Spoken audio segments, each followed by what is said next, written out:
Hi all, welcome back to my channel.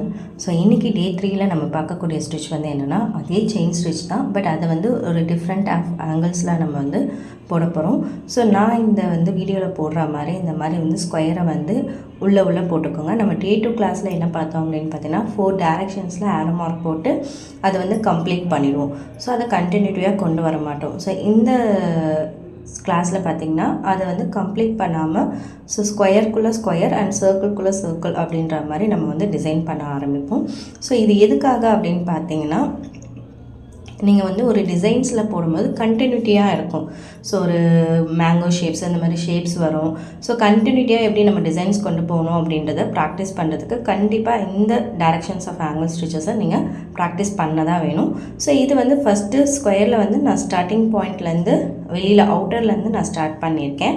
So அந்த corners வருது இல்லையா, ஸோ அந்த மாதிரி கார்னர்ஸில் வரும்போது பார்த்தீங்கன்னா நான் ஒரு சின்ன செயின் போடுவேன். செயின் போட்டு அதை வந்து திருப்பிட்டு நான் ஸ்ட்ரைட்டாக கொண்டு வருவேன். ஸோ இந்த மாதிரி கொண்டு வரும்போது பார்த்திங்கன்னா அந்த கார்னர்ஸ் எல்லாமே நமக்கு ஸ்டிப்பாக இருக்கும். இதை நல்லா நம்ம எல்லா டிசைன்ஸுமே யூஸ் பண்ணலாம். மோஸ்ட் ஆஃப் நம்ம வந்து செயின் வந்து ப்ராக்டிஸ் பண்ண நமக்கு சின்னதாக தான் வரும். ஸோ அப்படி வரும்போது கார்னர்ஸில் வரும்போது இன்னும் அதை விட கொஞ்சம் குட்டியாக செயின் போட்டுட்டு நம்ம திருப்பி போடும்போது ஸோ நமக்கு வந்து அந்த ஃபினிஷிங் வந்து கரெக்டாக இருக்கும். அந்த டைரெக்ஷன்ஸ் வந்து கரெக்டாக ஸ்டிப்பாக நமக்கு திரும்பும். ஸோ நான் இதுக்குள்ளேயே உள்ள இன்னருக்குள்ளே போடும்போது பார்த்திங்கன்னா ஒரு இதில் வந்து அந்த குட்டி செயின் போடாமல் அப்படியே ஸ்ட்ரெயிட்டாகவும் திருப்பலாம் அப்படின்ற மாதிரி நான் போட்டிருப்பேன். ஸோ அதையும் பாருங்கள், பார்த்துட்டே வாங்க. ஸோ நீங்கள் வந்து ப்ராக்டிஸ் பண்ணதான் உங்களுக்கு வந்து அவுட்புட் வந்து நல்லா வரும். செயின் தான் பேஸே. ஸோ இந்த செயினில் மட்டும் நீங்கள் வந்து அண்டர்ஸ்டாண்ட் ஆகிட்டீங்க, நல்லா போட வந்துடுச்சு, ப்ராக்டிஸ் எடுத்துக்கிட்டிங்கன்னா அடுத்தடுத்த ஸ்டிச்லாம் பெரிய விஷயமே கிடையாது. ஸோ இதை வந்து நீங்கள் டெய்லியுமே ஒரு 10 days கிட்ட நல்லா நீங்கள் ஒரு 1 hour இல்லை ஒரு 2 hours வந்து டெய்லி நீங்கள் இதை ப்ராக்டிஸ் எடுத்துகிட்டு இந்த மாதிரி ஆங்கிள்ஸில் போட்டுட்டு ஒவ்வொரு ஸ்டிச்சஸுமே வந்து ஒவ்வொரு டிசைன்ஸில் நீங்கள் போட்டு ப்ராக்டிஸ் பண்ணிங்கன்னா கண்டிப்பாக உங்களுக்கு ஸ்டிச் வரும். ஸோ இதுதான். ஸோ இந்த இடத்துல பார்த்திங்கன்னா நான் வந்து இப்போ ஸ்டிப் ஆக்கிட்டு அப்படியே திருப்பியிருப்பேன், குட்டி செயின் போடாமல். இந்த மாதிரியும் போடலாம், பட் அது சில நேரத்தில் நமக்கு பெண்ட் ஆகும். ஸோ அதனால தான் வந்து இது மாதிரி நான் உங்களுக்கு போட்டுட்டு திரும்பவும் இந்த மாதிரி குட்டியாக செயின் போட்டு காட்டுறேன். ஸோ இதில் பார்த்திங்கன்னா ரெண்டுத்துக்கும் இருக்கக்கூடிய டிஃப்ரென்ஸ் வந்து உங்களுக்கு தெரிஞ்சிடும். ஓகேவா? ஸோ இதுதான் வந்து உள்ளே நம்ம போட்டுட்டு இருக்கக்கூடிய கண்டினியூட்டி டிசைன்ஸ். ஓகேவா? ஸோ இந்த மாதிரி வந்து நீங்கள் வந்து 3rd டேலேருந்து இந்த மாதிரி போட்டு ப்ராக்டிஸ் பண்ண ஆரம்பிச்சிட்டிங்கன்னா கண்டிப்பாக உங்களால் ஒரு டிசைனில் வந்து செயின் ஸ்டிச்சை போட முடியும். ஃபஸ்ட்டு எப்போவுமே வந்து நீங்கள் அடுத்தடுத்த ஸ்டிச்சஸ்னு போகாதீங்க, செயின் ஸ்டிச்சில் மட்டும் நல்லா ப்ராக்டிஸ் பண்ணுங்கள். அதுதான் வந்து உங்களுக்கு ஒரு 10 days இல்லை 20 days கூட நீங்கள் செயினில் வந்து த்ரெட்லேயும் சில்க் த்ரெட்லேயும் நீங்கள் ப்ராக்டிஸ் எடுத்துக்கிட்டிங்கன்னா அதுவே உங்களுக்கு அடுத்தடுத்த ஸ்டிச்சஸ் போடுறதுக்கு ரொம்ப யூஸ்ஃபுல்லாக இருக்கும். ஸோ இது வந்து சர்க்கிள்.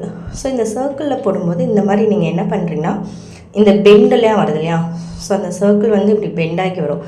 ஸோ அந்த இடத்துலலாம் நீங்கள் ஸ்டிக் பண்ணி திருப்பணும். நான் உங்களுக்கு வந்து போடும்போதே வீடியோவில் தெரியுதா, ஒவ்வொரு ஸ்டிச்சஸையும் நான் ஸ்டிக் பண்ணி திருப்புறேன். நீங்கள் அப்படியே வந்து போட்டுகிட்டே வந்தீங்கன்னா உங்களுக்கு பார்த்திங்கன்னா அந்த செயினே வந்து வளைஞ்சா மாதிரி இருக்கும். அதாவது அடியில் இருக்கக்கூடிய த்ரெட் வந்து உங்களுக்கு மேலே டிசைனில் வந்து வெளியில் தெரிகிற மாதிரி இருக்கும்.